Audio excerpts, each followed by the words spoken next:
Long ago, in a quiet countryside town nestled between rolling hills and golden fields, there lived a man named Eli Turner. He wasn't rich. In fact, Eli and his wife Mara lived in a small wooden cottage with peeling paint and creaky floors. Eli worked as a farmhand, rising with the sun, and returning home with soil-stained hands and a tired smile. But what Eli lacked in wealth, he made up for in something far more precious: kindness. He had a heart that beat for others. Whether it was a hungry stray, a lost traveler, or an elderly neighbor in need of firewood, Eli would help without thinking twice. One kind act, he would often say, can outshine the darkest day. 2, a kindness that troubled home. Mara, though warm and loving, often worried about Eli's boundless generosity. Their pantry was never full, their savings barely enough for emergencies, and Eli's habit of giving away what little they had weighed heavily on her.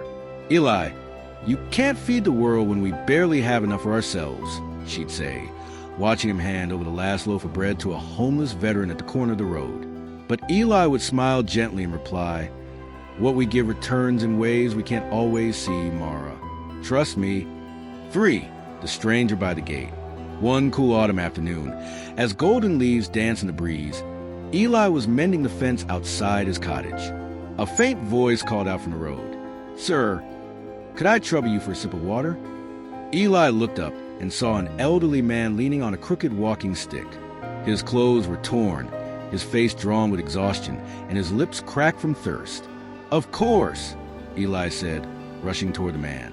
"Come sit on the porch. I'll bring you some water." He fetched a tall glass from the kitchen and returned to find the man sitting quietly, his eyes scanning the distant fields. "Thank you, son," the man whispered after sipping. "I haven't eaten in 2 days. I came from the city, just trying to find a warm place. For the last meal." Eli nodded and turned to go back inside. Mara was chopping vegetables for a stew. Their cupboard was nearly bare. "Who is it now?" she asked, already sensing what was coming. "An old traveler.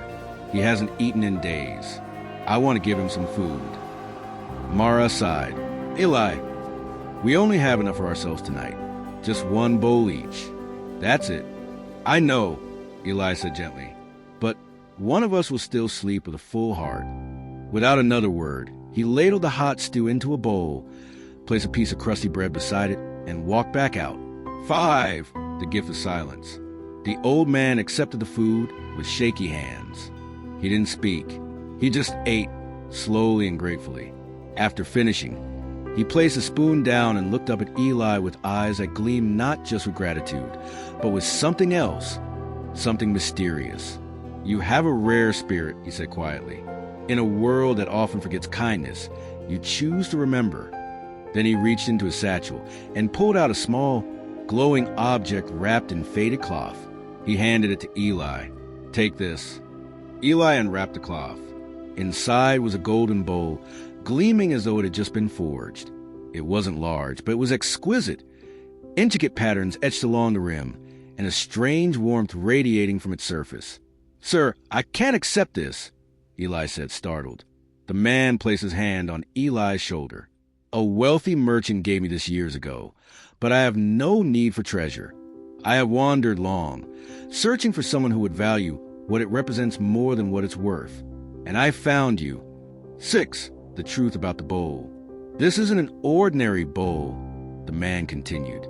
"It doesn't grant wishes or turn food to gold. But when used to serve others without expectation, it never runs empty. Feed with love, and it will always provide." Eli was speechless. "Use it wisely," the man said, "and never let your kindness depend on reward. The world needs more people like you." Then, as if carried by the wind, the old man walked away. His silhouette faded into the orange glow of the sunset. 7, a quiet miracle. That night, Mara was startled by what Eli brought inside. He placed a golden bowl on their small table, and together they watched as he scooped some stew into it. Strangely, the pot should have been empty, but it wasn't. The more Eli scooped, the more stew remained. Mara blinked. "Eli, how?" He smiled. "Maybe kindness really does return in ways we can't always see." 8, the word spreads. In the weeks that followed, Eli and Mara's home became a quiet haven. They never announced the bowl, never told anyone about its powers, but they welcomed anyone in need. Single mothers, lost children, hungry drifters. Word spread slowly but surely. The Turner's house was a place of warmth, and though they never grew rich, their kitchen was never empty, their fire never out, and their hearts never cold. 9 years later, many years passed. Eli became older, his hands more wrinkled, his beard flecked with gray. Mara still watched the road with a soft gaze, always wondering who would show up next. One day, a reporter from a major magazine came to town. Hearing tales of the house that feeds all, he asked Eli for an interview. What made you keep giving even when you had so little? Eli looked at the reporter, then out the window where a small child was sharing bread with a stray cat. Because one act of kindness, he said, can outlive you.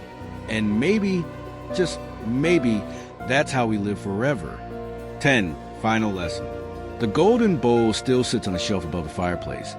Untouched now, a silent reminder, not of magic, but of choice. The choice to be kind, to give, to believe that doing good is reason enough. And that sometimes the real treasure isn't what you hold in your hands, but what you give from your heart.